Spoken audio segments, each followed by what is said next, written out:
right, guys, welcome back to Of Stone and Clay, episode 146. Today we have Emma Nissen. Thank you so much for being here. Thanks so much for letting me be here. Yeah, of course. I'm excited. Emma is an insane jazz musician that I don't really understand your genre like we talked about. Yeah. But because it's got some R&B, some soul, some spiritual aspects. Your first album was very Christian, but you have secular songs. Yeah. If it makes you feel any better, I don't understand it either. Okay, good. When I first even put the Christian album together, yeah. even though it was fully, each song felt very much like, oh yeah, I can identify this, which is another topic because I think a lot of people have actually listened to it and they don't even realize that it's Christian because it doesn't really sound like Christian contemporary stuff. But when I was putting it together, I felt like, man, this one's really Billy Joel. This one's really Stevie Wonder. This one's really just jazz, straight up Ella Fitzgerald. But I realized that like it kind of came together more as a bouquet than it did just random colors that didn't work together. Yeah. So, but I definitely feel that I don't know that I could even put it in a box or pin it down either. Yeah. So that's fun creatively though to not not feel pigeonholed into one specific genre. I do feel at liberty to kind of just be myself because that's how I've always shown up. But it does get confusing when people are like, "You're what do you do?" I'm like, I don't know. I'm just artist. Emma. Yeah. I'm like, I don't know. Yeah. Whatever you need me to be. And I would say you're probably our most Nordic guest we've had. Aesthetically, and my bloodline is directly from Sweden. Yeah, you're Swedish fish, aren't you? My mom she was born in Sweden and I have my citizenship there. I've spent like 3-4 years there. So do you speak a little? I do. I served my church mission there and then I also lived there from January until just recently in August. I came back and then I'll go back next year. So my life will probably end up being half Sweden, half America. Nice. Kind of just depends on the day. Okay, great. How I'm feeling. But great. I love it. How does a deeply white person such as yourself become so entrenched in the jazz world? That's a good question. I think I grew up listening to a lot of I wouldn't say I got into jazz until high school. Mm-hmm. But I started getting into my brother who's 10 years older than me when I was 8 and he's 18. He kind of sat me down and started teaching me how to sing, and a lot of it was how to improvise. And so he would play a chord on the piano and he'd say, all right, sing all the notes that sound good with this. Mm-hmm. And so I just got really good at if he'd play this chord and I would just be like, and he's like, okay, but don't do scale, do something different. So I'd be like, mm-hmm. So it was just really a lot of improvisation. Yeah. And then I found out that other people were already doing that. I mean, I knew that, but I was 8. Yeah. But I discovered the whole world of jazz and improvisation and Benny Goodman and Louis Armstrong and Billie Holiday and all of these people that are just insanely masters at their craft. But before that, I listened to a lot of Stevie Wonder and Billy Joel, who is also white, but I feel like has a lot of just soul and oomph and hits its rock and roll. And, I listened to, I think that there was a lot of influence from, African-American artists who had more of an emphasis on soul and R&B that was being played in my house. My growing up has also not been, my brothers listened to like some eclectic music too. That wasn't, I remember my Simon saying to me, he was like, Emma, if you're ever going to do like a talent show, don't do the song that everyone's doing or don't do the song that is on the radio. He's like, do something like soulful, like do something that is going to shock people that a 12-year-old is singing it, you know? Yeah. And which I think a lot of people follow that formula these days. But, so I remember my first talent show when that came around, I did Sitting on the Dock of the Bay, which I think is Otis Redding. But so I'm sitting there like 12 and I'm like, sitting on the dock of the bay, wasting my time. They're like, who is this? Yeah. And I'm just like 12, got my long blonde locks of just like, but have this deep voice of like, and I don't know. And it's not that I was trying to copy anything, but I think I found a lot of joy in the freedom that I was hearing in jazz Yeah. and R&B, because pop and even Christian music, Mhm. which I didn't listen to or really kind of know existed until 2020 in the pandemic, but it felt very formulaic. Now looking back at some of these things, I'm like, oh, but the music that I was listening to when I was growing up, it felt very much just like, this was like Billy Joel. You're just like, that is coming from there's no formula that could ever give you, a Billy Joel song. But, so I think I just loved that I didn't know what was coming next. And that's what drew me into jazz. What drew me into, I just love that someone plays a chord and you've got this thing of this, and you're like, what is this song about to be? I have no idea, Right. So I think that was attractive to me, and it bled into everything else, but that's kind of where it started. Yeah, that's cool. Yeah, it's funny. For me, music is such a language that I love, but I'm not really fluent in. Yeah. It's really beautiful, but yeah, like I don't even understand when you're writing songs. Are you very improvisational in the writing process, or is it more performative? That's another good question. For me, writing started as a spiritual experience, because when I started writing, I was on a mission for my church, and even then, I didn't even know if I believed in God. I was kind of I've gone very up and down my whole entire life. Yeah. And so I didn't really feel confident of saying like, I know this and I know this. But when the pandemic started, my missionary work was just like, and everybody else's was just kind of thrown upside down. And I got sent up to this city called Luleå up in the very northernmost part in Sweden. And I was like, what am I going to do? And I remember just thinking, we just got to have faith, because it was something that had applied earlier in my life when I didn't know what was going to happen. But I felt very strongly that if I just have faith and believe that God is good and things are going to work out, and if this is taken away from me now, it'll come back in a way that makes so much more sense and helps so many more people and is not just self-serving. I believe it's going to be okay. I just have to have faith that it will and have hope.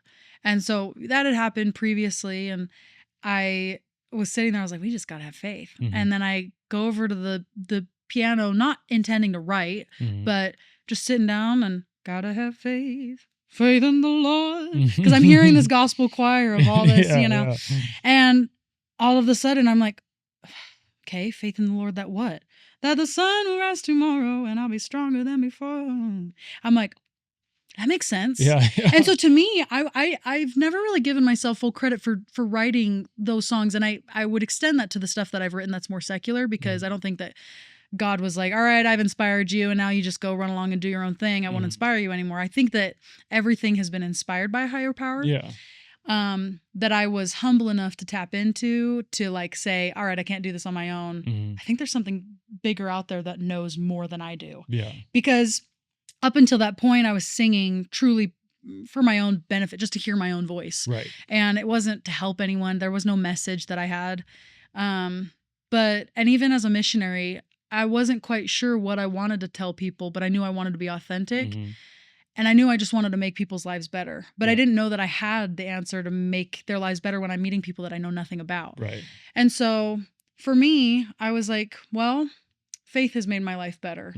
Trying to tune into something greater has made my life better. Having joy and hope and optimism, wondering if I'm enough, believing that there's grace of God. These things have all made my life better. So I'm gonna trust that I'll be influenced in a way that writes something helpful for someone else. And I feel like I've seen that. And like I mentioned earlier, though, it's been people that aren't even religious. It's more of a feeling than it is even the words. And I just think that that's more divine or inspired than not. So, the beginning, I didn't put a whole lot of thought into it. I would just put a piece of paper and I was like, all right, this is writing time. And I felt very much that God was like, all right, you just sit there and think. Mhm. And if you let me, I'll just put something in front and you can grab it. Yeah. And so I would just write. A lot of these songs got written in like 30 minutes or less. And Mhm. I would just write them and I'd be piecing it together. And then I would be like, okay. I'd put it on Facebook so I could remember how it went. Yeah. And then it just kind of grew from there. Yeah. But, and then since coming home, I think a lot of my songs have been written by the deepest feelings that I've ever felt, Mhm. whether they're about love or about hope. And maybe they're not about Jesus or about Christianity or about spirituality. They are deep feelings that I have felt Mhm. that have translated to something musical. But I don't overthink it. Yeah. What's your thought on the term like flow state when you're deep in the creative process? Do you believe in it? Is it something you rely on? I mean, how long are people, what, I've never actually heard this term. Is this something that happens for minutes or days or months? I think it's usually a smaller period of time, Yeah. right? When you feel like whatever creative act you're involved in, it feels really effortless, Mm-hmm. and you're not thinking, you're just kind of you're in it, Yeah. and like you said, a song just flows out of you. Yeah. You know? I mean, it's not like a trance-like state for me. Mm-hmm. I also tend to be distracted very easily, but I have felt that when I've felt inspired, it's a all over body feeling where I'm just like, I'm going to write about this. Mm-hmm. And I sit down and I just try and open my heart to what's the best way I could convey this feeling that I'm feeling right now. And it's always because I'm thinking or listening to something else that then inspires a feeling in me that I want to convey in my way.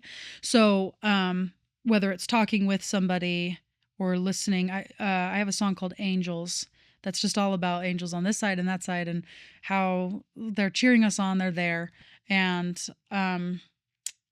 it was because I was listening to a podcast of my friend who had been hit by a car and she lost both of her legs. And it just inspired something in me that like, wow, how beautiful the angels that were there for her, those that had passed on, and then those that were there when she, was hit. And so that was kind of just I remember pausing that, sitting at the piano, and I was just like, I just was in the zone. And I think for me, ADHD, I used to joke that like God knew that I had ADHD, and so he knew he had like 15 minutes at best to really get me, Right. And I was just like, he knew like, all right, this is prime time. She's prepped. Like, let's go and inspire. Yeah. But I think, I guess I would say I get kind of in the zone, but I never try and simulate that. Yeah. Exactly. Yeah. I let it come to me. Yeah. Do you ever like write out the like No. parts? No. Those are just very much off the cuff. They are. And then if I do one, I've had a couple that are pretty not complicated, but they're not simple. Uh-huh. But it's been interesting that once I do it once, it kind of sticks. So I think I did one scat for the song Breathe that is the most like Christian Jesus and jazz. And every single time I perform it live, I'll spice it up sometimes a little bit, but I can pretty much do that whole scat section note for note the first time I had done it. Okay, yeah. Or the first time it got recorded, and I'm just like, yeah, that just lives somewhere in my body. I don't know how to take it out, So some of these ones I don't ever change them, but I also am not worried about ever changing them because I don't think anyone else notices. So. Do you often do a slightly different rendition when you're performing live? Yeah. It's just more fun. Yes, I have way more fun with it, and I relax a lot more because I know I have more time. Yeah. I can convey, like, truly at my heart of hearts, I want to convey love and I want to convey having a good time because my life is not all fun times. Obviously, no one's is, but I'm like, but there is fun to be had. There's laughs to laugh and love to love, and that's what and if I can sit there and talk about love while also like dragging out this insane just like riff that's gone on way too long, but people are sitting there being like, what's going on? And I'm like, boop, boop, boop, boop. And people are like, what? Stop it. Stop. And and I'm like, I have fun with it. So I definitely, I do whatever I want. Oh, that's awesome. That's awesome. Well, and it makes it fun for the fan because they're like, I'm not really sure what we're gonna get. Right. Yeah. I would say How do you outside of music convey love in your life? Because obviously, like you said, that's something really important to you, and you want to be a vessel that can help people heal and feel love. Mm-hmm. How do you walk through life trying to convey love? First of all, thanks for giving me time to say a lot of answers to not a simple question, but like I always have a lot to say, and so I'm grateful for a space to say it, because I know I can be long-winded. Hey, we're long format, baby. I do, and at my concerts, I always I want to tell people all of these things. Yeah, so I already had lunch, so we're chilling. Perfect, great. The question was, how do I convey love? I think you grew up hearing about the golden rule: treat others how you would want to be treated, right? Yeah. And then somewhere 5-6 years ago, I heard that, oh, no, it's the platinum rule now. Did you know? I didn't know we upgraded. Rule, yeah, it upgraded. Okay. And I think it's very smart, actually. Treat others how they want to be treated. Okay, yeah. And in my mind, that makes so much more sense, because you hear if you offend somebody and you're like, well, that's not what I meant. Mm-hmm. It's like, I was treating you how I thought that, you would want to be treated. Mm-hmm. And it's like, but it wasn't. And you need to treat me how I want to be treated, because but I require something different than you require. And or my experiences have led me to this, which make me not receptive to love in this way, but I need it this way. And I think that people find that mostly with partnerships, romantic or otherwise, that like of really powerful friendships, you really get to know that person. But from a day-to-day standpoint, I think it's hard, because you won't know how people need love. Yeah. And sometimes people who believe that a Holy Spirit guides them, they try and tap into that and say, what does this person need? How can I help them? Because you don't want to just ask like, hey, can I clean your house? Do you want dinner? Because people don't know how to ask for help. Or, but my longer answer to that, which I know this is already long, is my friend Georgette. Mm-hmm. Georgette is my friend from France. She's originally from Guadeloupe, and I met her in France. I was there for 3 days. She was just supposed to help me get from the train station to this house I was staying in. We hit it off. We ended up staying together for 3 days. Yeah. And Georgette is Christian, and I was at a time in my life, I had just come home from my mission. I didn't know what I believed in. I didn't know how I felt about a lot of things. I felt like culture and gospel were getting mushy. I didn't know what was I separating or believing in, picking and choosing. Could I even pick and choose? So I was in this kind of big state of being unsettled. Mm-hmm. And Georgette, she approached me not knowing anything about me. And she was like, do you want to go and do this? And I was like, I don't know if that's really what I want to do. And she's like, that's great. Let's go do something else. What would you like to do? Yeah. And it was such a relief that she wasn't going to be like, well, why? Why don't you want to do this thing that's maybe more spiritual? Right. And it wasn't like well, what's wrong? Mm-hmm. It was just like, okay, what else would you like to do? Mm-hmm. And it was so caring. And she, if you've ever heard the stigma of French people or France or Paris in general, is that, and kind of Europeans, because Sweden has this as well, but that people don't really talk to each other. They don't want, especially Americans, being like, hey, what's going on? You know how we do. Right. But like, it's just kind of, you're going about your day. Why are you interrupting mine or whatever? Mm-hmm. But Georgette, man, she was a force. Yeah. She would sit on these trains and she would just talk to people and tell them, hey, I have a new friend from America.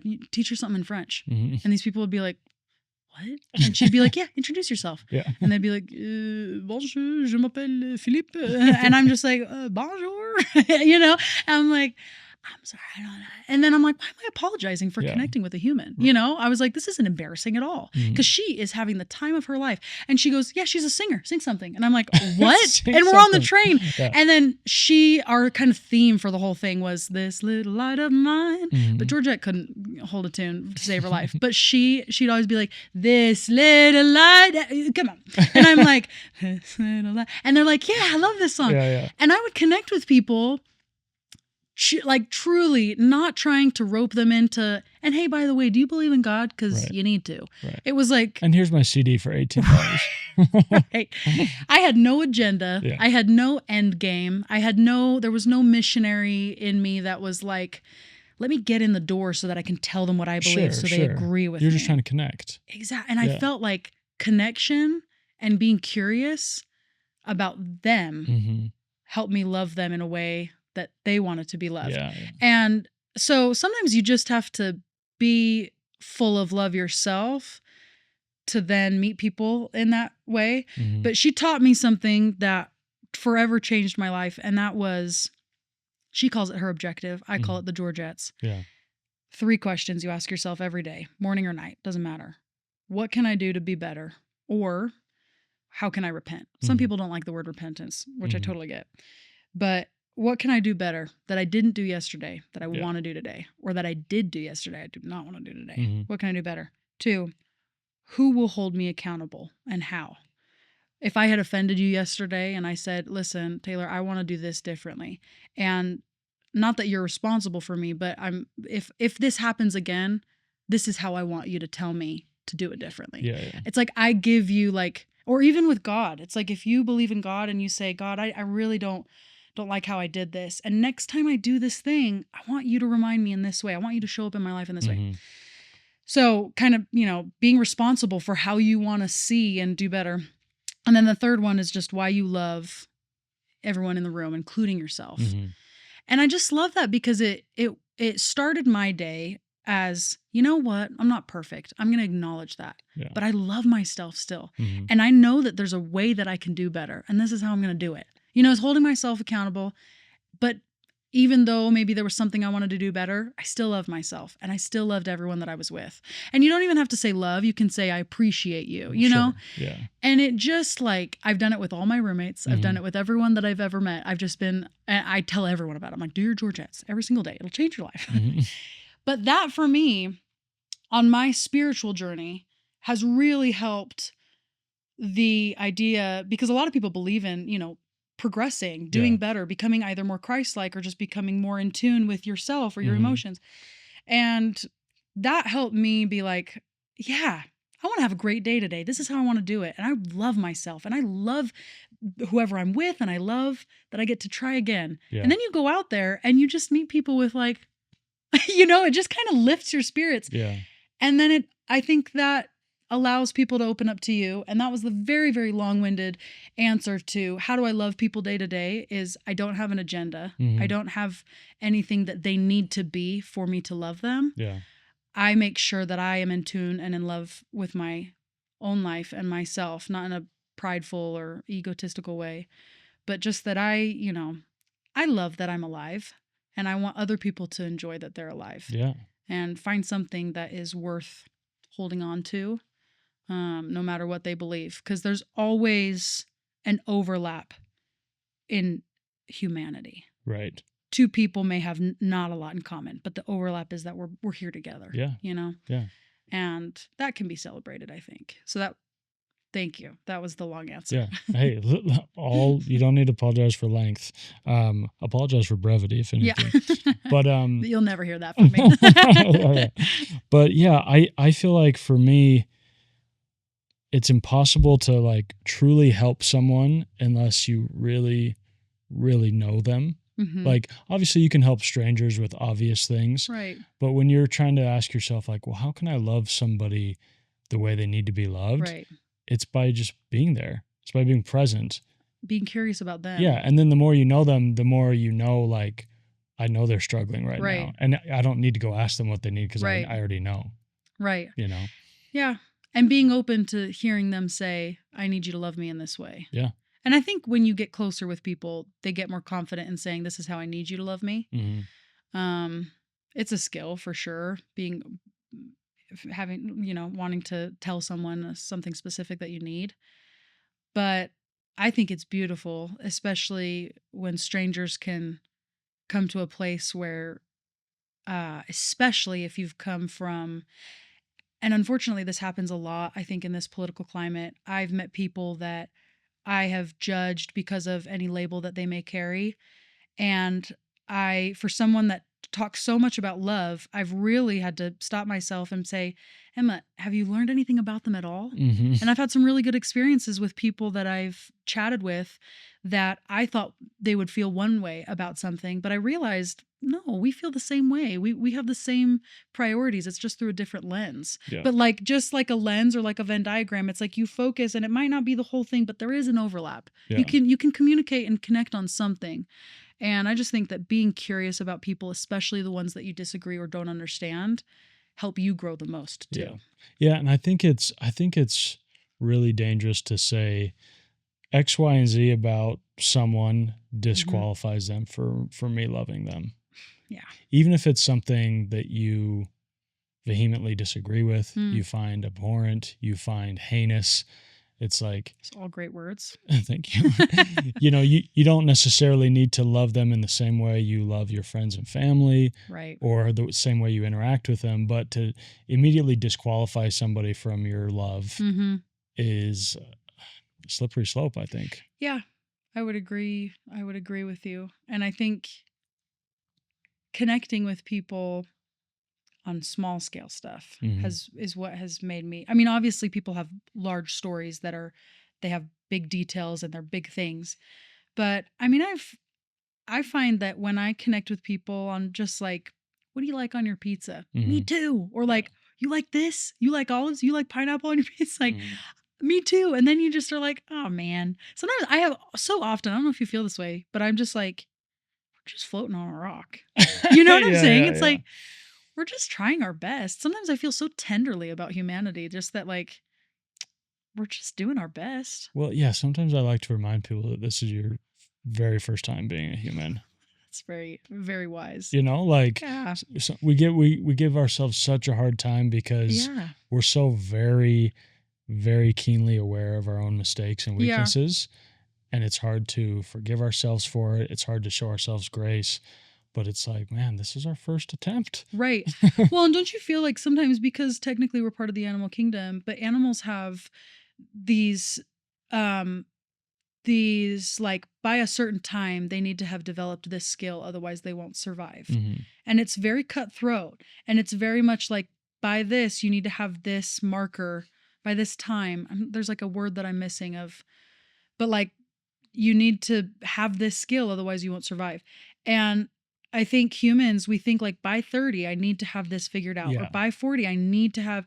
And then there's all these things that's like, well, I did have it figured out, but then I went back on it, or I did this instead, or I decided I don't believe that anymore.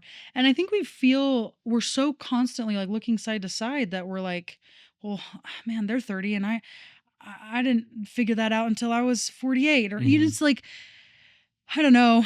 I'm only 25 myself, but I feel like grateful that I have figured out I'm in this with myself. Yeah. And this is my first time. Yeah. And I try my best to apply that to everybody and be a slow to anger type that Mhm. really tries to take into account and be curious Yeah.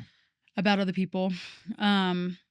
Because it's so true, and it's such a good reminder. Thanks for saying it. That it's everyone's figuring it out together Yeah. at different stages, but it is everyone's first time being alive. Right. And when it comes to comparing ourselves, which is so easy to do, especially if you're in the entertainment business, Mhm. you're a creator, you always want to grow your audience. Right. And so you're always comparing yourself with somebody else. Right.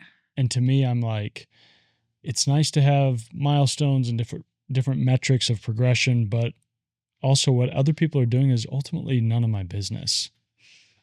Preaching to the choir. Yeah. No, 1000%. I yeah, I just couldn't agree more. I started therapy recently, and it's been so helpful for me to realize I'm only in control of myself. Yeah.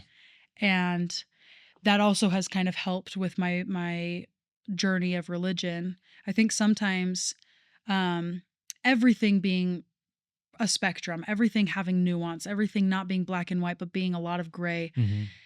Religion is not all bad and not all good. There are toxic parts of the culture. And I think part of it is I need to control how you believe or how you go about this thing. Otherwise, you won't be with me, or otherwise I won't love you, or otherwise I Yeah. can't accept you. Mm-hmm. And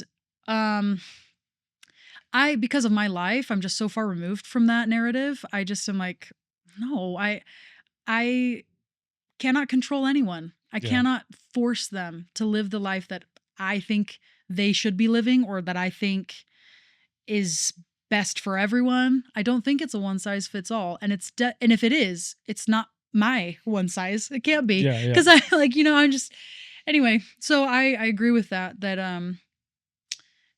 to learn that you're only in control of yourself. And a lot of people go their entire lives never even learning how to control themselves. Yeah. So I think that's really wise. Yeah.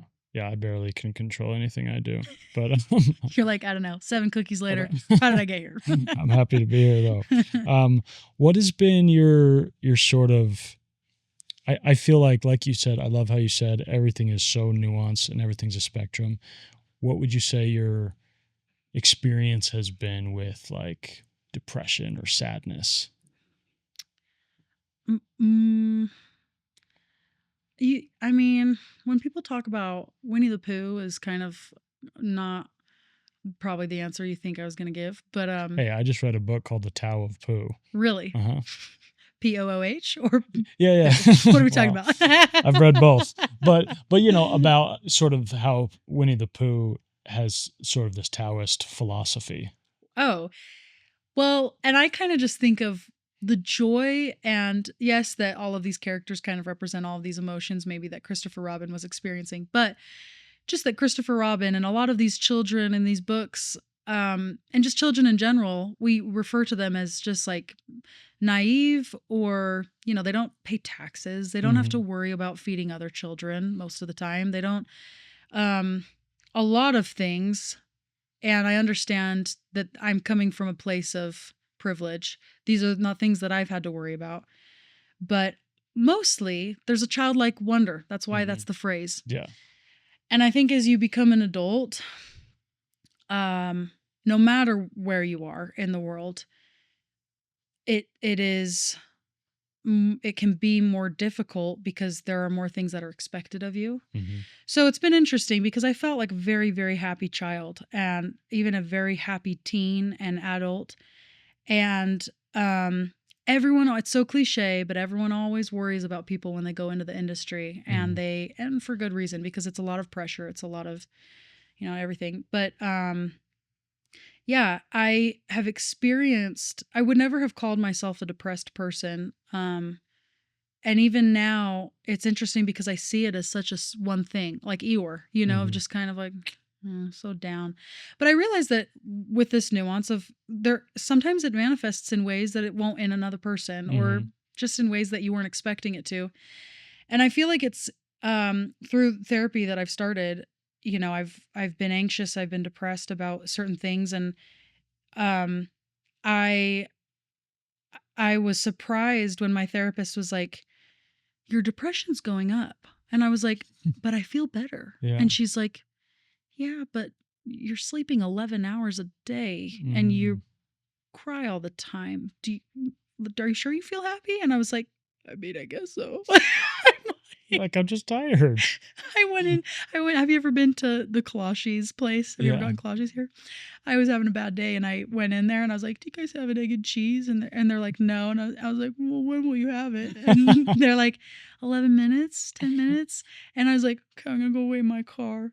And so I go and wait out in the car. And like 10 minutes later, the guy comes out and he goes, and I came in there and I go, I knew it was going to make me just burst into tears.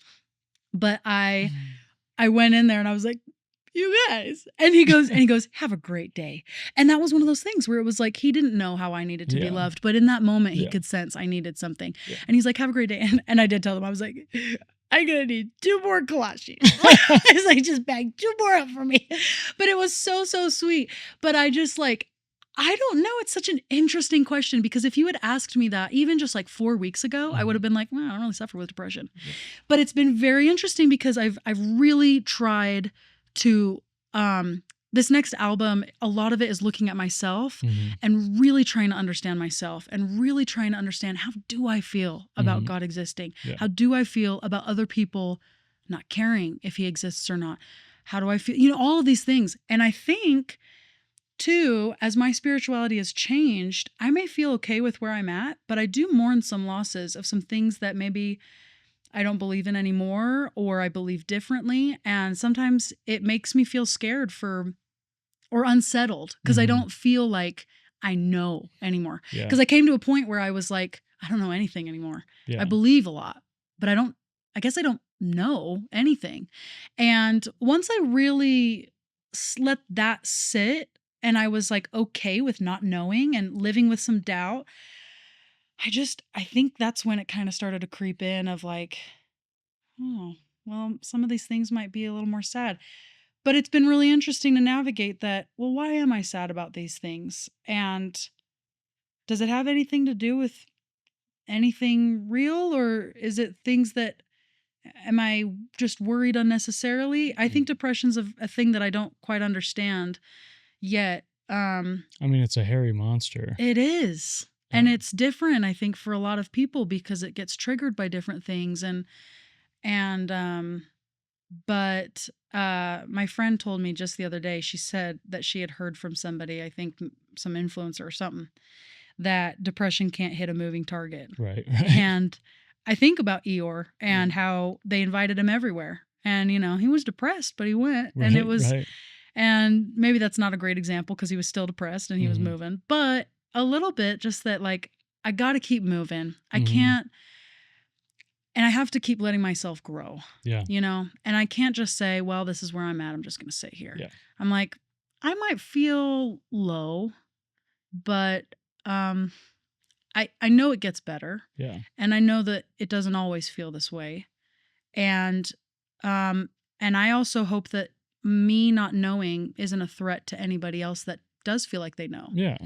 And that's sometimes hard, is like, there's that, I can be toxically positive about certain things when people are depressed. I'm like, well, no, but think about how wonderful it is like this. And it's going to get better because these are all the things that you could be doing. And I can just be like trying to just not even validate the depression.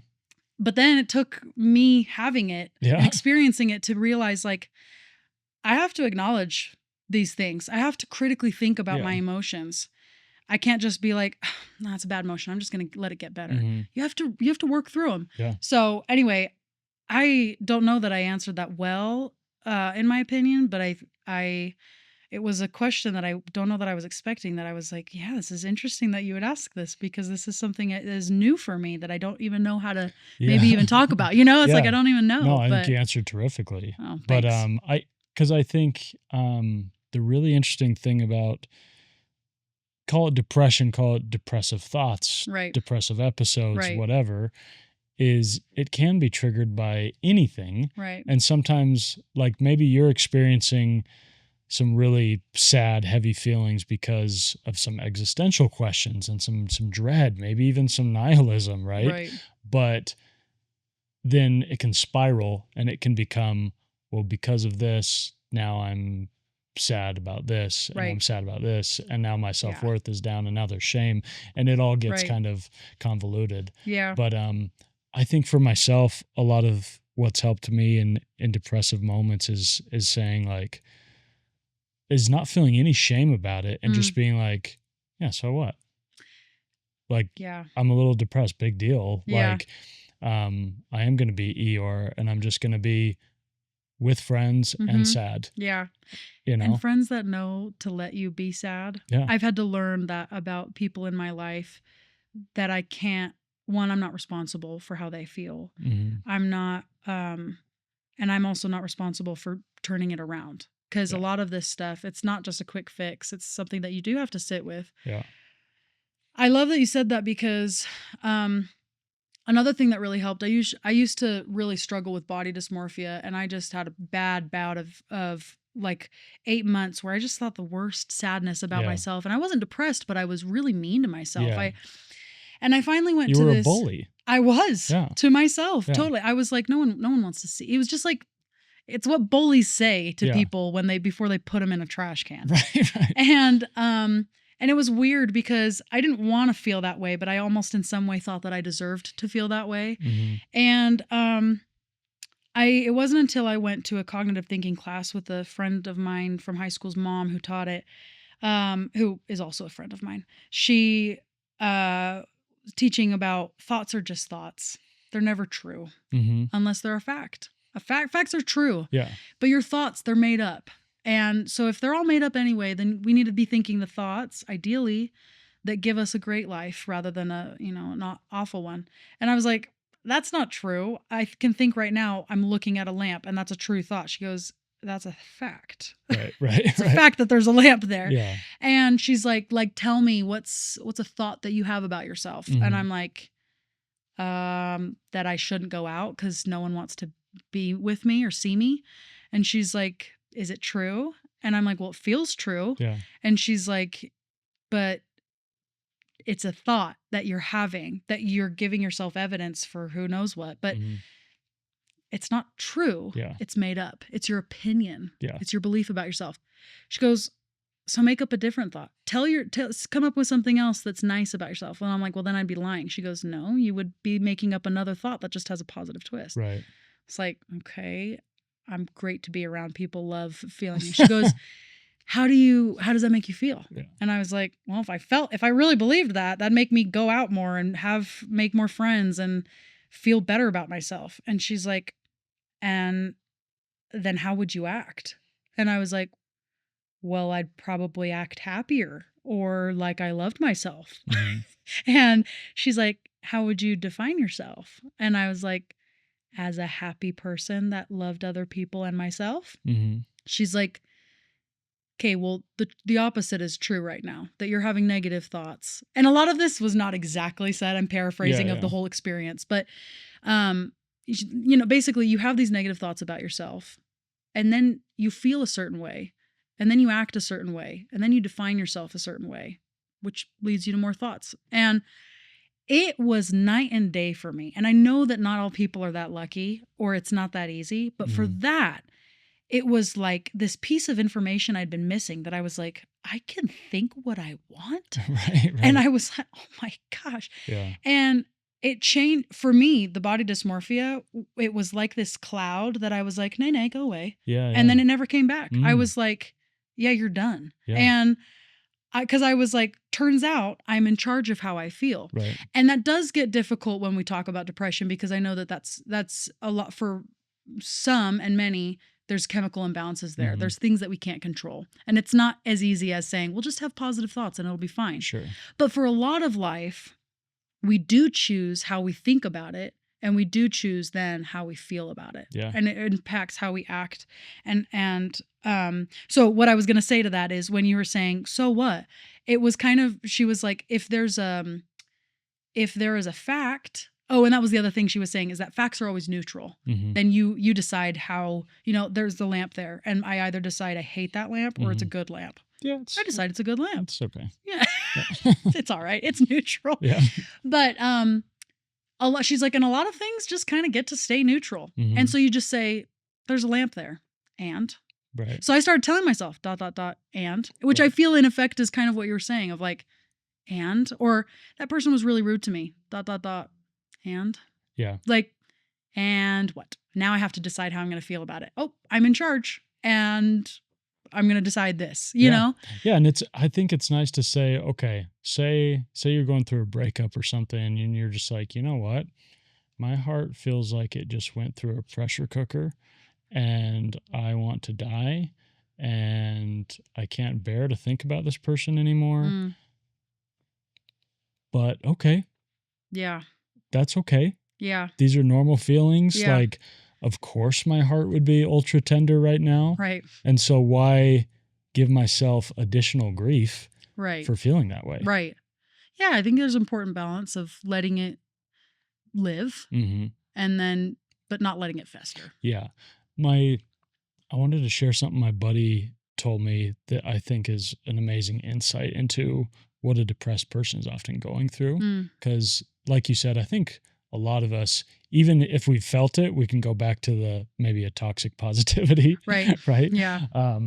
Because you're like, well, I'm not in that. Like you should feel good. Yeah. But he said something, it honestly broke my heart to hear, but it was really insightful. He said, yeah, I don't really feel like being around anybody because I don't even like being around myself. And so why would I want to subject other people Yeah. to that. Yeah, that's really hard. Yeah.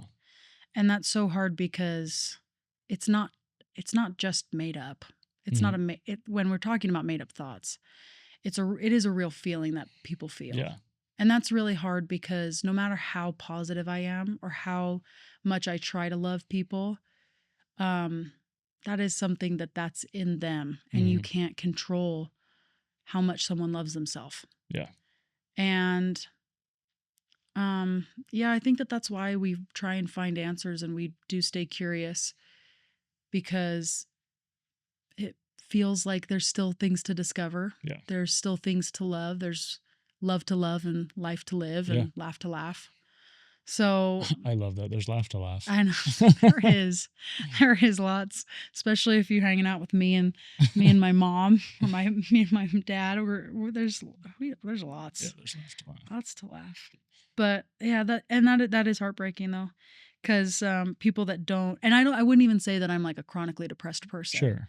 But I know people that are, and I think that's so hard, because when I get glimpses of that, to think that that's how they feel often, yeah, I'm like, oh. And that's just where you do, even if you don't know that person, kind of going back to where we were before of how do you love someone how they need to be loved. Like you feel that. And for me, I feel that often with music, is it kind of helps convey something. But as I find out more out about that person, it's like, even if I can't comprehend what that felt like to go through that, I'm just like, I want to know how to love you. Yeah. It makes you think like that. I want to know more. I want to love more. Yeah. And I think that's where a lot of people land. Yeah. And taking religion out of it, I think that's where a lot of people land, is wanting to love. And the interesting thing to me is, of all the depressed people I've known in my life, and I've known myself at times, there's, even though it doesn't seem like it, these are some of the most resilient people I've ever met. Yeah. And I think sometimes we associate depression with maybe some laziness or a sense of giving up, or like you said, like, yeah, I'm sleeping 11 hours. What's resilient about that? Yeah. Well, you're a resilient sleeper. It's true. But like to be like, okay, I'm depressed, but I'm still working. I'm still living. I'm still doing this every day.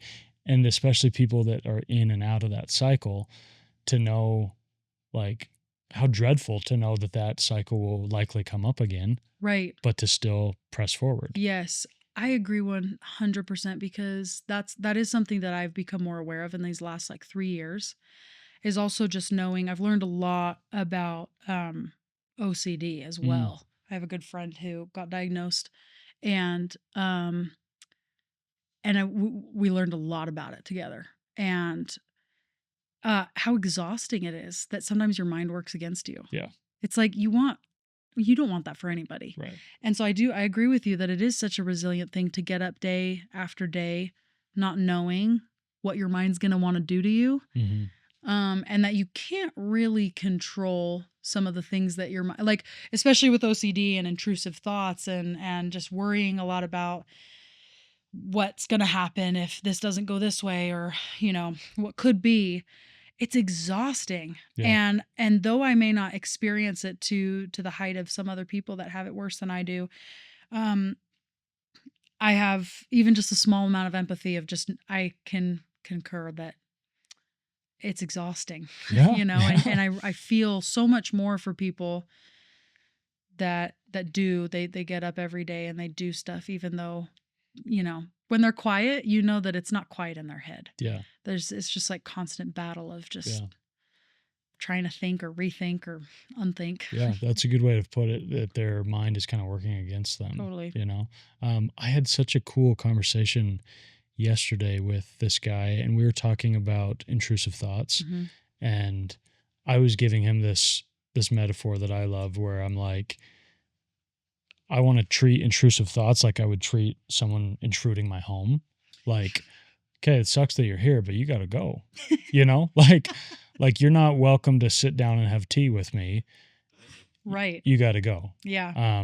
Sometimes you entertain it. Oh, I'll entertain. Oh, Sometimes you invite them to tea, I'm and then you go, saying- all right, that was too I'm much. saying best practice, right? I definitely have sat down and had a long, Yeah. But I told him, like, it's fine. We don't want to add shame on top of, like, oh, I can't believe this intruder entered my home and Right. he made a mess. It's not your fault. And he stole my stuff. And he said something really cool. We were talking about it, and he's like, dude, I realized what a cool opportunity. After the intruder leaves, there's a mess, and that gives me time to reorganize things and start fresh. Yeah. And rebuild. And it's kind of exciting. And I was like, wow, I never thought about it that way. I've had to name the other part of my brain that feels so foreign to me. Yeah, what's its name? Chelsea. I didn't know anyone named Chelsea, and it seemed like a mean name. So I'm sorry to any Chelseas out there. How do you spell it? Chelseaa. I love that you knew that you've decided on which Chelsea. Well, I don't know. What are the other ways to spell that? Oh, there's it's Utah. There's probably some ways. There's Y's involved. Oh my gosh. Never even thought about that. Yeah, there's IEs. Oh, I guess so. There's just I's. I forget about that. Yeah, English language is really complicated. No. Mine is Chelsea, and it actually is so helpful because it feels so full. Because some of these intrusive thoughts, they're not you, or it's not your fault. Like what you were saying, you didn't invite this person in. Yeah. And so sometimes I have to be like, Chelsea, I'm sorry, you weren't invited today. Why are you coming in? Yeah. And also, not appropriate. Right. Go away. It's like, why are you showing up with an axe in my brain? Like, just go away. Yeah. And it's, I don't know. And because then you're not being rude to yourself. Right. You're being rude to this this bodiless demon, if you will. Yeah. This, when we say we have demons, mine's name is Chelsea. What would you name yours? Oh gosh. I know. Now you have to think about a name of. It better not be someone that you know. Yeah, man, that's just like a grumpy name. Rufus. Rufus works. Yeah, just Rufus, get out of here. Doggone it. It works. Yeah. Right. Okay. Well, tell me if it works. Actually. Yeah. Let me take some time with that one. Okay. Let me ask you, what do you feel like is the thing you love the most about yourself? Well, I did my Georgettes today, and I think what I said was, I love myself because I stay curious about people. And I've been in a really big growth pattern recently of learning that I do love people that I thought that I didn't. Oh, okay. And what does that look like? Being open to there being another way of life other than my own. Heaven forbid. Yeah. And I do have some tendencies to control, to think that my way is fantastic. And even though I know I can't decorate a room for the life of me, but you best believe however I decide to do it, it's a great way to do it. Maybe the best way, yeah. It actually is so annoying because I don't have the eye that people have, but I'm like, but don't put the couch over there. I may not have the eye, but the couch doesn't go there. So I can have a tendency to be a little like, want my way or be, and I think that was inducing unnecessary stress because I was realizing, why does this have to be this way? Why does a human, and of course, I mean, we talk about nuance, we talk about gray area, but of course there are a lot of things that we collectively as humanity, though thoughts may be thoughts, we pretty much all agree some thoughts are bad. Sure. And even some of the big ones, we don't actually agree on them. But I feel like as a whole, people can agree on a lot of like what's good, what's bad, what do you want to strive to be or whatever. But even then, you think one thing, especially growing up as a kid, and you feel like, oh, people that do this are these types of people. And then you grow up and it's your neighbor. And then you got to get to know them or not. But or it's your daughter or your son. Yeah. And you're like, well, you're nothing like I thought that those people would be like, or that this would be, it's like, and it challenges you. And that's why I think challenging yourself is good. And I don't think that doubts are bad necessarily. Because I think it's really important to be like, wait, that's not what I thought that was going to be like. And for me, it's been really a loving experience for me to let go of control and let go of, well, this is how life should work. This is how people should treat each other. This is how things work and what you need to do to be the best version of yourself. And then I realized, no, it's not even making me the best version of myself. Yeah. And so I think, and I've been using this stay curious a lot because I just reconnected with a friend who had a tattoo of stay curious. And for some reason it just stuck with me because I was like, yes, that's so important. Yeah. So that's what I would say. Yeah, that's a really cool thing to love about yourself. Yeah. Why do you love yourself? That's a good question. I guess it was my question. But You're like, I love myself because I ask fantastic questions. I use big words. You can great. Yeah, because I think it so depends on like the day. Yeah. Right. Well, why do you love yourself today?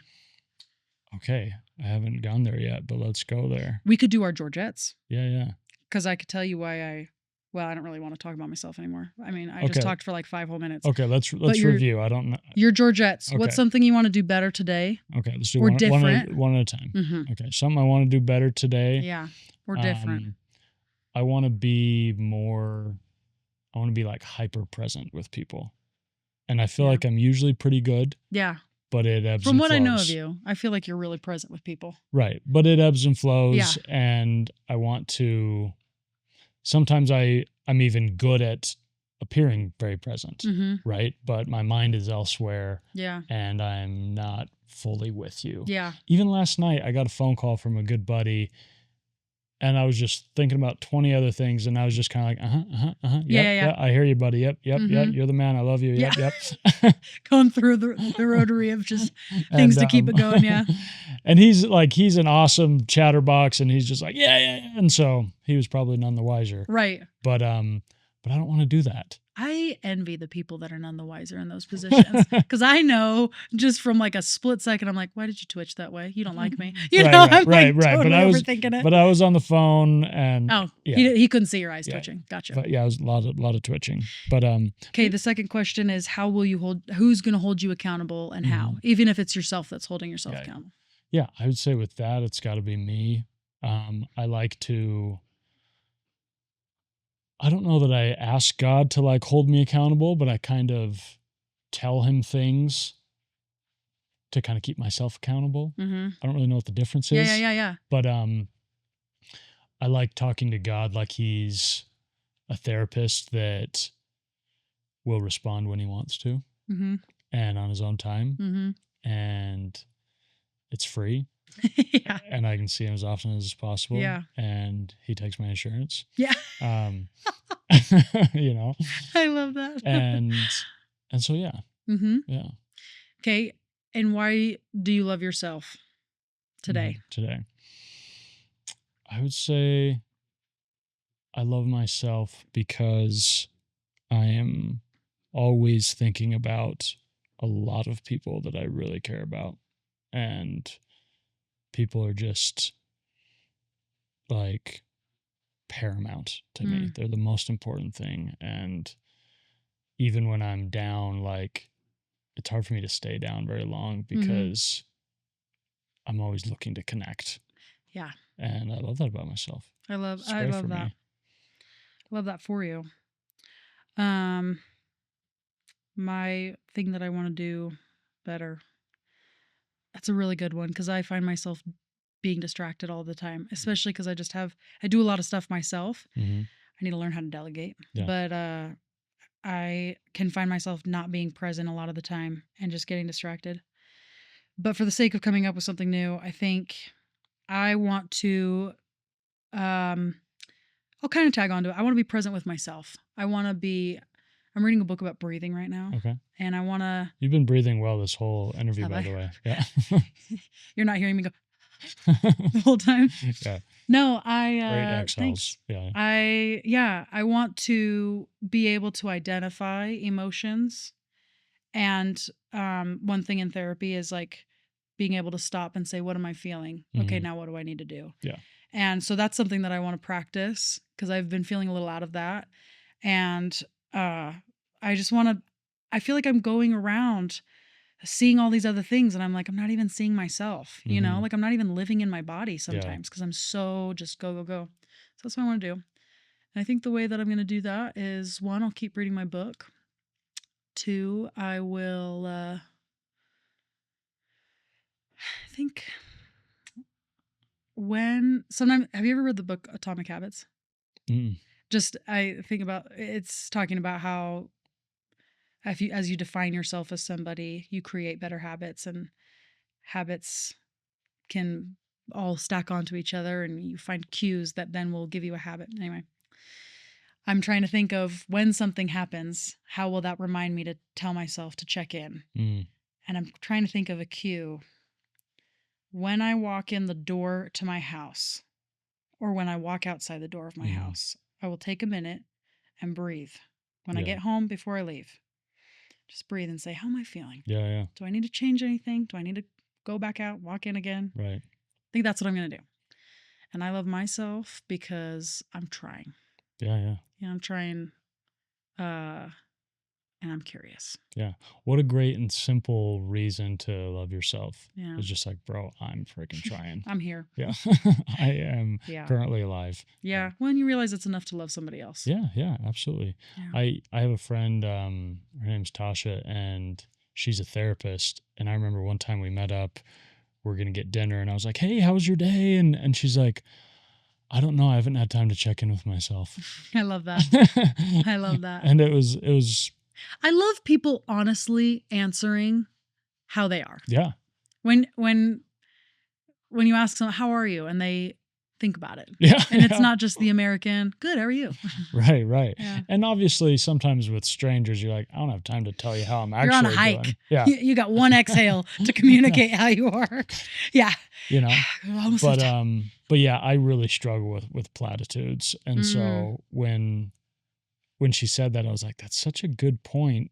Like it wasn't even that she was being so honest about how she felt. She was being honest that she didn't know how she felt yet. Yeah. You know? Let me ask Chelsea. Right. Let me check in with old Rufus. Yeah. Yeah. See if he has anything to say. Yeah. Yeah, how interesting. I love that a lot. Cool. What do you feel like is the importance of friendship in your life? As I have been navigating emotions that I don't have the tools to deal with yet because emotions are complex. I've realized that I just go over to some people's houses without even really thinking about it. Mm-hmm. And it's not because I think that they have the tools, but I think it's company. Mm-hmm. And a lot of it is just they don't even need to say anything. Yeah. I don't need to hash anything out with them. It's just I like company. And I think I'm very much a homebody. I like being with my parents. Yeah. I like just anytime if they come up to visit. They were just here last weekend and they're like, all right. And it was 3 days and I was with them a lot. And then they're like, all right, well, we got to go and we're going to go to the airport. And I was like, don't you want to just stay and do nothing with her a little bit? I'm like, come on. And but I think that's my love language is quality time. Yeah. And I think friendship to me is just not having the right answers, but being there. Yeah. Being open to learning and growing with that person if you need to. Mm-hmm. But I think good friendships know that they don't need to be everything for that person right then, Yeah. you know? Yeah. So yeah. I think. Yeah. And I think when you're able to, you have friends that serve different needs for you. Totally. You know? Totally. And that's why you kind of grow out of the whole like best friend thing because you realize one person can't give you everything you need. Yeah. Even, I mean, I'm not married, Mm-hmm. but like from what I understand, even of my own parents or people that I know that are married, that person can't give you everything. Yeah. You sometimes need a girl trip. Yeah. You sometimes just need the validate, or that's why you have your church group or your science group. I don't know why I gave two, but I was thinking of like hiking and then like Bible study. I don't know, but like you need your science group. You do your Scientologist group. I don't know.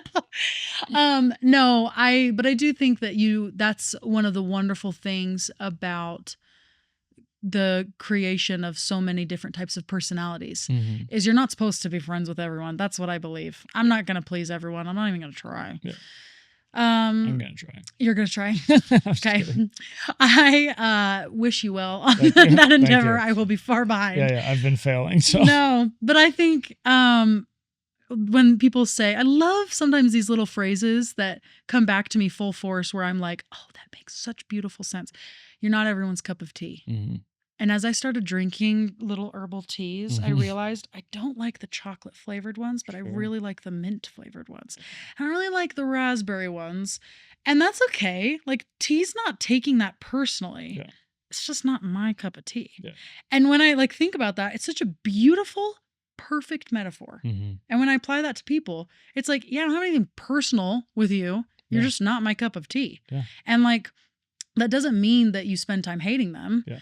Or spend time being like, no, that's disgusting. I don't like that person or that tea or whatever. It's Yeah. just like it's just not your cup of tea. Yeah. But I did get a little tangential there. But I don't even remember what it was that you were saying that people Just the value oh, you of have your friendship. groups. Yeah. And that's why there's so many different personalities. There's so many types of tea out there. There's so Mhm. many things to try.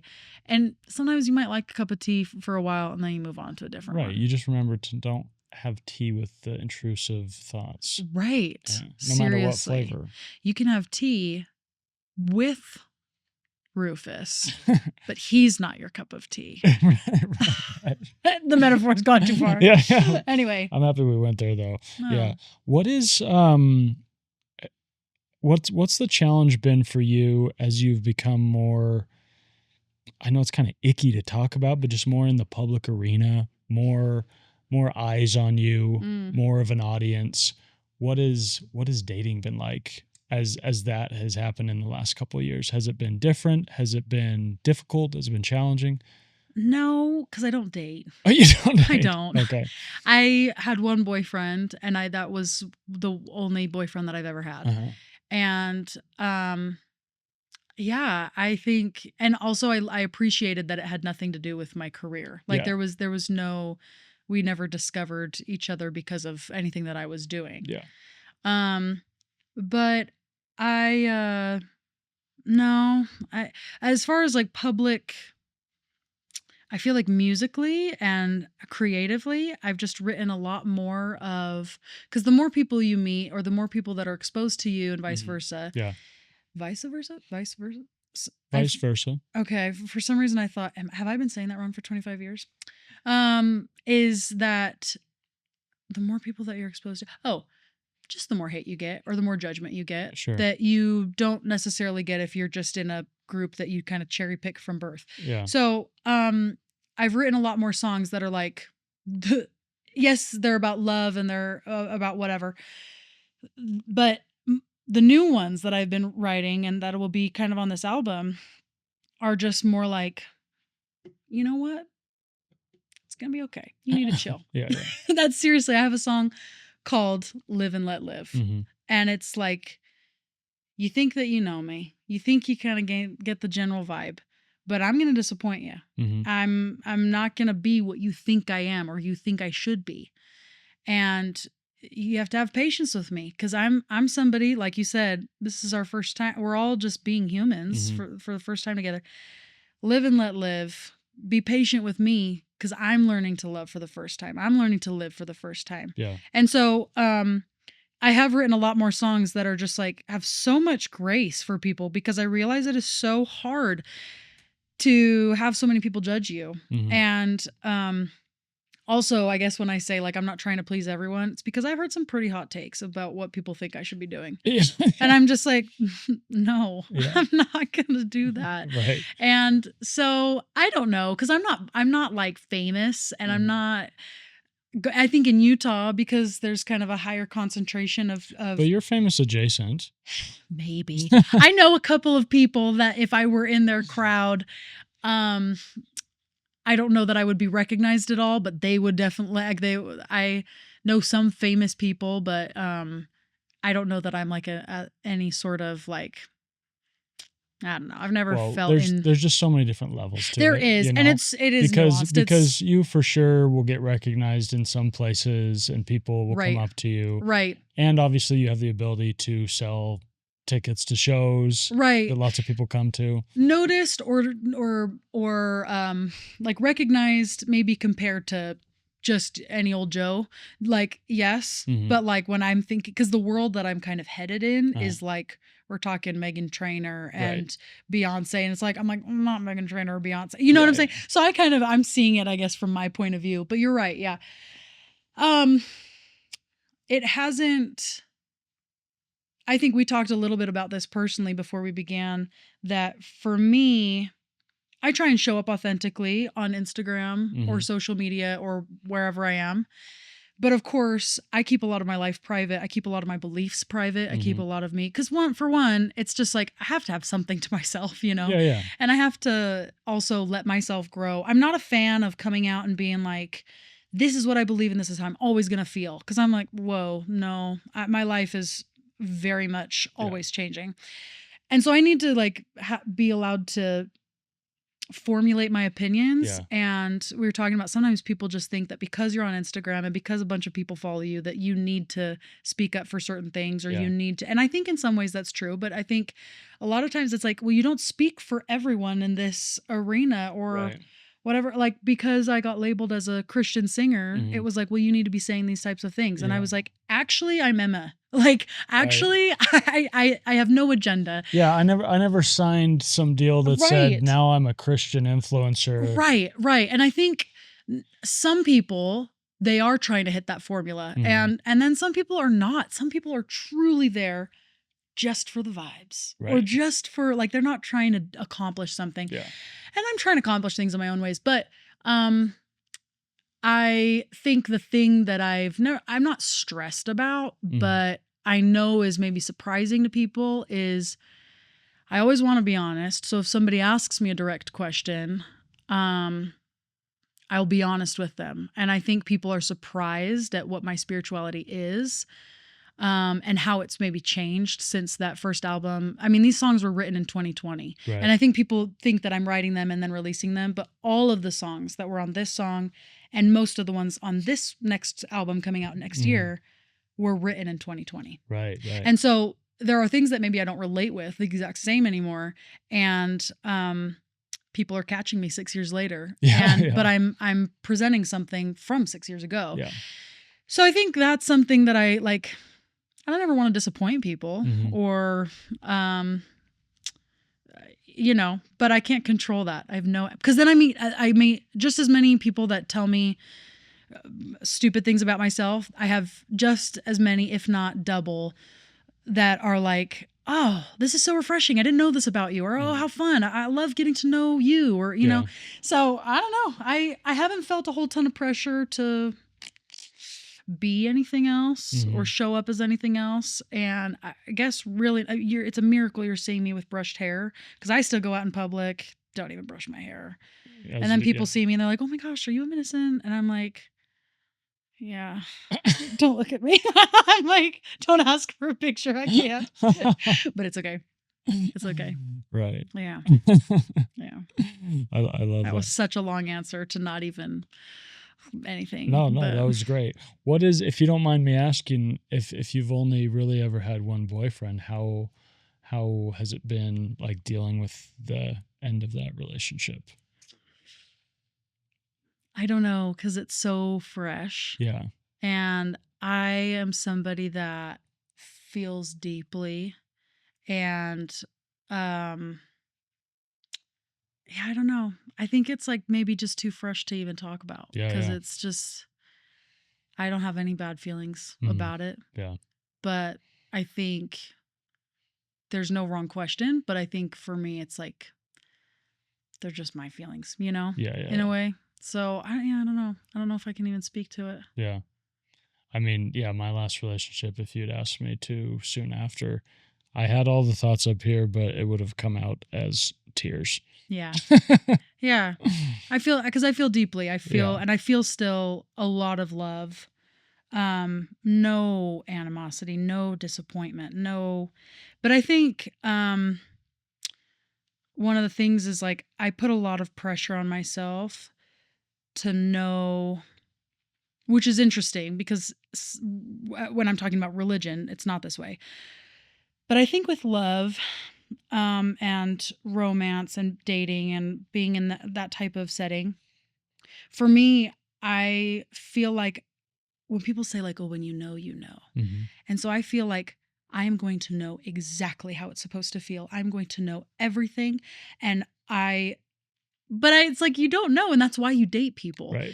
But I think I can't be nonchalant about it. I Mhm. can't nonchalantly date people. I had never really gone on any date before I ended up dating. And it just it showed, but I I had so much anxiety that I'm like, am I doing this right? And he was just like, Emma, there's no right way to go about this. Like, Yeah. you just got to grow and you got to try things out. You Yeah. got to learn about yourself and be gentle. Mhm. And that was the best thing I could have ever experienced. Yeah. And yeah, I don't know what will come, but I am not worried about it. But I think what I learned about myself is that I want to be in tune with myself. Mhm. I want to, and I know I can't be perfect. Yeah. And like, it's unrealistic to say, well, I want to fix all these things about myself before I date somebody Sure. or marry someone or whatever. But I think in some ways I saw some things about myself that I was like, I want to be better than Yeah. that. You know, like Yeah. I need to be curious about myself Right. and understand, why did I do that? You Yeah, know? yeah. So I think it was this last year and a half has been a really good opportunity for me to take a look at myself in a way that I never would have discovered had I not Mhm. dated somebody. And yeah, I feel content to be curious about myself and learn more and be Yeah. loving on the way. Because Yeah. I was not very gentle with myself for a long time. Right. So even though they were Yeah. they were very gentle with me and so patient. What So did you learn about your like capacity to love as your first relationship? That's got to be. yeah, I think it when you read my favorite movie is Pride and Prejudice, Mhm. and I love Oh, you're the first woman to ever say that. really. I'm just kidding. I was like, you have to be lying. I'm like, you've clearly never seen Mr. Darcy walking across that field. I'm like, there's no way. No, I think that you grow up thinking that love is a certain feeling Mhm. and that you will know exactly when it hits. Right.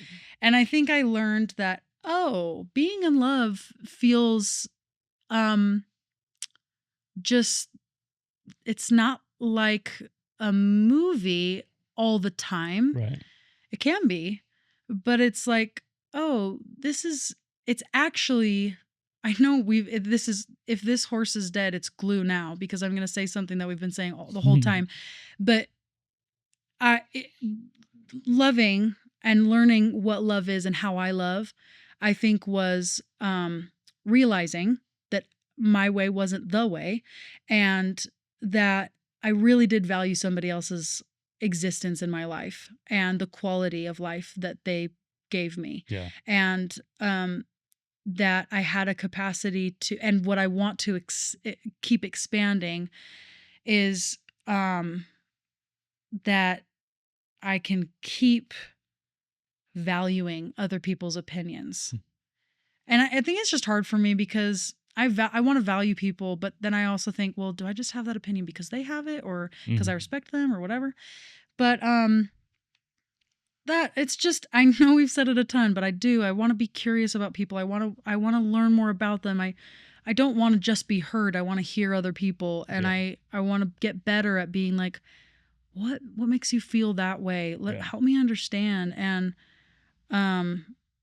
I want to understand all sorts of types of people. Yeah. You know, and I want to love, not romantically, but I'm sure that will be in there somewhere, but like platonically, romantically, all in between. I want to learn to love as many type of people as I can. Yeah. And as many different types of walks of life, learn more, experience more, see more, just feel more of that love. So I think it taught me a lot about myself, even just at a not even a romantic level Yeah. of love, but I just realized like, oh, loving is caring. Yeah. Loving is seeing someone. Yeah. To me, when you talk about the like, what does it actually feel when you know, Right. or that, okay, now I'm in love. Yeah. To me, more than anything, it's about feeling incredibly and deeply seen. Yes. And I've had a lot of those moments Yeah. and that feels better than anything. Yeah. Yeah. And that's the thing. To me, that's like, to me, I associate love with joy. To me, they're Yeah. really synonymous. Mm-hmm. And so to me, I'm like, that sort of extra level of joy is feeling like not only does this person see me, because plenty of people see me, Yeah. My chiropractor sees me, you know, um, Yeah. but this person sees me like on a molecular level. They see me fully, And they want to. and they want to, Yeah. and they appreciate and love things about me that maybe I didn't even know existed, Right. or maybe I was insecure about. Right. And they're like, no, I love that about you. Yeah. That to me is like, if you want to say, okay, I'm in love now, Right. like that's sort of the emotion. That's Yeah. the thing. Well, and anyone that's listening that knows anything about relationship OCD would probably diagnose me. But I very much, I think that was kind of my biggest hiccup was I just thought it was a hole. And I don't know how much you know about OCD or just even relationship OCD, but like, and I don't know, I haven't been diagnosed, but I am very interested. That's one of those things that I want to learn more about myself. But it was something that as I just learned more about it, I realized I wasn't crazy for being so worried, that it was a thing that a lot of people struggled with, or my intrusive thoughts of, am I a horrible person? Because what if I think the big thing that I worried about all the time, and not just with them, but with anyone, is why I didn't date anyone for a long time was, and this has partly to do with, I think Mormon culture, relationships move fast, and even just Christian in general culture, relationships move fast. And I thought, we love to get married. We love it more than anything. Not myself, obviously, but we love love. Right. Well, and I thought if I went on a date with somebody, if I went on a second date with them, does that mean I have to get married to them? You know what I'm saying? Super intense. Well, but that was a thing where I was like, you couldn't help but go there. I couldn't. So I hadn't, he was my first kiss. I hadn't kissed anyone. Cause I was like, well, I can't give false hope. Right. But then this is the thing, is I've learned about myself is like, Emma, you're not in charge of their emotions. Right. And also as an adult, you just communicate and say, I'm sorry, I'm not feeling it that way, or whatever. I've given you false hope. Right. And I think and even still, like sometimes cling to that. Like I can't, and it even does travel into business relationships. Like when I was finding management or finding labels or, some of these things that feel like marriage. Yeah. I was like, I didn't want to give false hope of like, yeah, I'll sign with you. Cause then what if I don't? Oh my gosh. And that's scary because labels can come after you, or like there's legal things that people don't really legally pursue you if you break off an engagement. Right. But, they might if it's a divorce, but it's like, so, but it does, there's some similarities there, but I think I was able to get into some business relationships first. And that did give me I did some legwork there, which I think allowed me to get into a relationship, but I still realized, oh, there's a lot of work for me to do on myself because I'm having, and that's the thing that's choking the relationship, and I'm not even just talking about my past relationship, but just business relationships or anything. It's like my fear or insecurity that I am a bad person or I'm ruining this thing by not knowing what I want or whatever. I'm like, that's the fear is what's choking it, not the not knowing. Cause humans don't know until they try. Yeah. And I think I've learned, just let people try, and then let them just do it over if they didn't think it was okay or they wanted a do-over or whatever. And of course there's nuance to that, but that's the most I've ever talked about. I have to give you credit. You're a wonderful question asker. You come up with great questions that are not things that other people, some people are like, oh, so what about this? And I feel like I've answered questions like a bajillion times the same. Right. But I feel like it's almost like therapy where I'm like, I've never thought about that before. Right. I don't know. And I don't know if right. I answered it right either. But I think just like in therapy, there's not maybe a wrong answer. But of course, I want to be sensitive to all groups of people that are listening. But I guess there's not a right answer. But it's interesting. I haven't thought about some of these things before. Yeah, because like you said, they're not necessarily fact or fiction. They're your Right. thoughts. Yeah. that Yeah. you're I'm making expressing. it up as I go, baby. Yeah.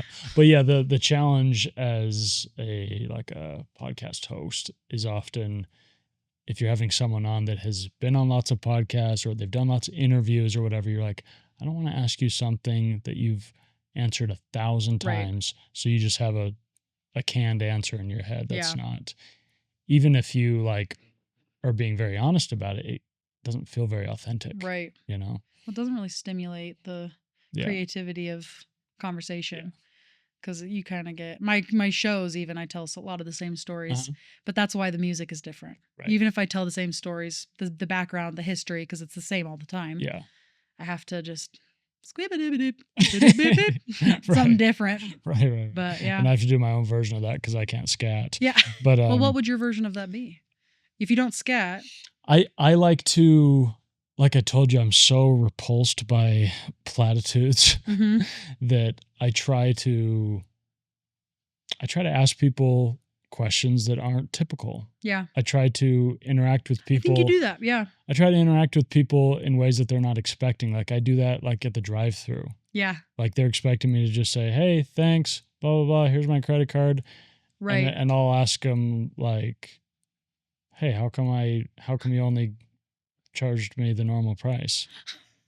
I just like to tease people and have fun and kind of throw people off. You would so throw me off if I was your cashier. I'd be like, what do you mean? You know what I said one time that absolutely just destroyed this poor girl's brain is I had just played in a sporting event, had placed poorly, was upset. Participation? Was upset with myself. Yeah. Went with some buddies to this restaurant, and I'm trying to cheer myself up. So I'm like, I'm going to have fun with this girl. Yeah. And I say, hey, I'm going to have a number 5, but I don't know that I deserve normal price. Can you charge me double? She's like, and she goes, what? And I'm like, yeah, it's fine. I know it's not normal, but just whatever number 5 costs, charge me double because I don't deserve normal price. You understand? And she's like, I don't think we can do that. And I go, sure you can. You just put it in twice.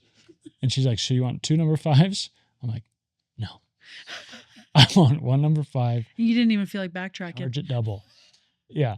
Bring it up twice. and she was just like, and I was like, you know what? Just forget it. Just charge me normal price.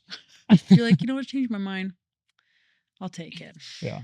But that's so funny. But yeah, I when it comes to language, my scatting, I guess, is just speaking. I would agree with you. In different ways and using different words and not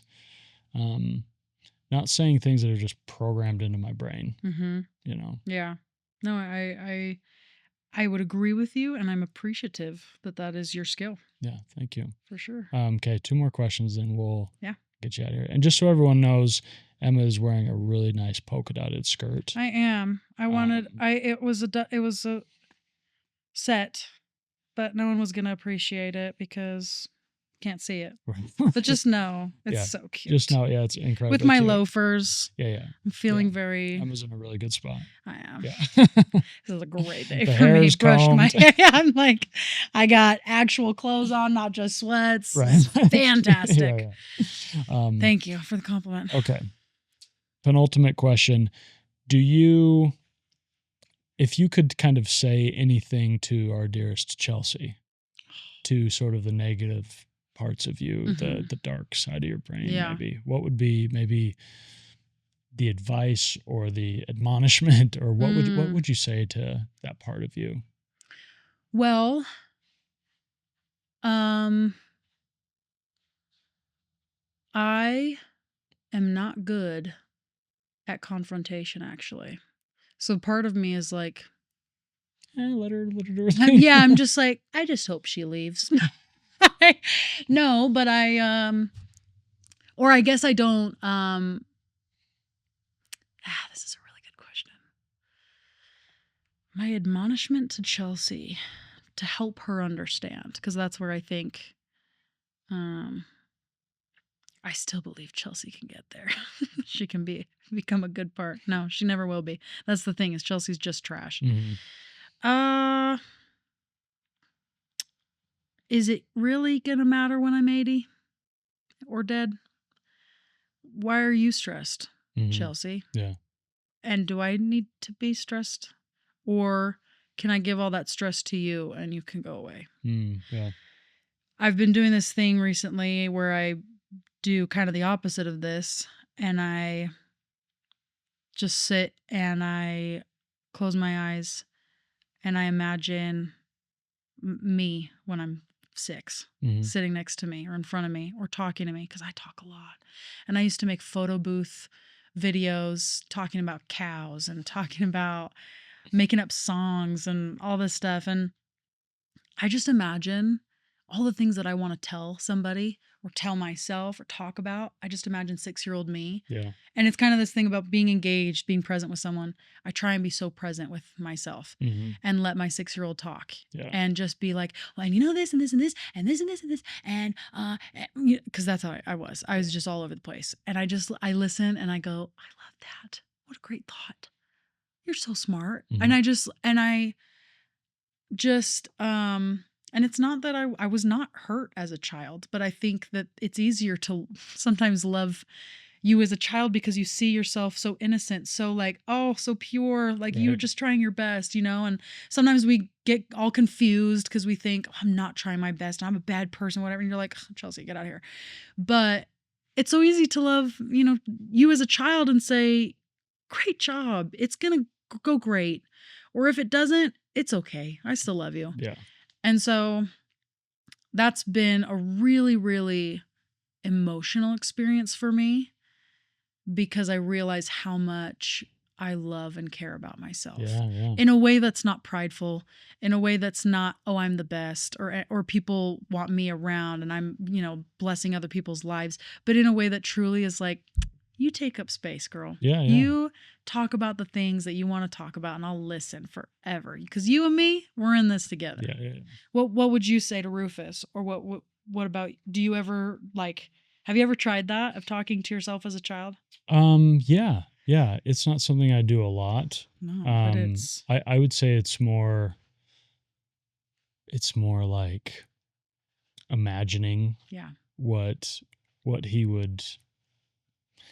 To me, it's kind of incorporating the fact that little me is still me. Yeah. It's not a separate person. Right. Right. It was just years ago. Right. Yeah. I heard this woman on a podcast the other day say something really cool. She's like, I've always really struggled with men. I've had bad relationships with men. My father abandoned me. I've dated toxic guys. I've just struggled to love and respect men. And she's like, and then I had a little boy. And she's like, and then I realized how easy it was to love him. And then I realized every man I've ever dealt with used to be a little boy. Oh. And love that for her. And what a cool way to think about things. Yeah. Because we're so hard on ourselves as adults. We're not very hard on kids. Yeah. We give them all the grace in the world because they're right. This is their first time doing it. Yeah. Being alive. Yeah. Learning to walk. But yeah, I remember I did a podcast with a therapist, and he was talking a lot about inner child work, and he told me about this exercise of writing a letter to your younger self. And so being a writer, I'm like, gosh, I guess I don't really have any excuses here. And so you're like, okay, fine. So I went home and I started kind of typing this thing up, and it was really emotional, and it wasn't about anything really specific. It was almost like me telling him, like, you know what, dude, we're going to go through some hell together, actually. Kind of prepping him and saying, like, but it's okay. You don't need to fear Yeah. We're going to be okay. We're going to Yeah. make it out of this. Yeah. But like, we're going to be in the trenches together. Right. But I got you. Mm. Almost like a big brother. Yeah. You know? So that was cool. I love that. Yeah. I'm going to do that when I go home. Yeah. I'm excited to do that because that does. I feel like it's probably time to check in with my inner child. With baby Emma. Yeah. Yeah. Okay. Sounds good. You basically at some point answered my final question, so I'm good. You're like, so we don't need to. Yeah. But thank you so much for coming on. Thank you. Thanks for asking so awesome. kind questions and thoughtful ones. It was really nice. Yeah, you're the best. You're the best. What Thanks. When can we get your next album? Are we kind of close? Are we in the middle? Less than a year away, I would say. Okay. I'm shooting for early 2026. Like I said, it's all written, but things are in the works. Okay. Perfect. So okay. Soon. I know soon means so many things. Yeah, but yeah. I am really excited about this one because it's more so than just the stuff on the first album. It is my feelings and my journey, and I think you can kind of see it happen because it's songs that didn't make the first album and then songs that I've written since the first album, and my spirituality has changed. The way my faith looks has changed, and it's just evident, but it's still hopeful, you know? And I think that arc kind of hopefully ties in nicely with what people are also going through. Yeah, yeah. So, and is relatable, but not going to be everyone's cup of tea. Yeah. It's not even a big deal. It's not. It's not worried about it. Okay. But I'm excited. Okay. I'm excited. I'm proud of it. Sweet. Awesome. Okay. Thank you so much. Thank you so much. Okay.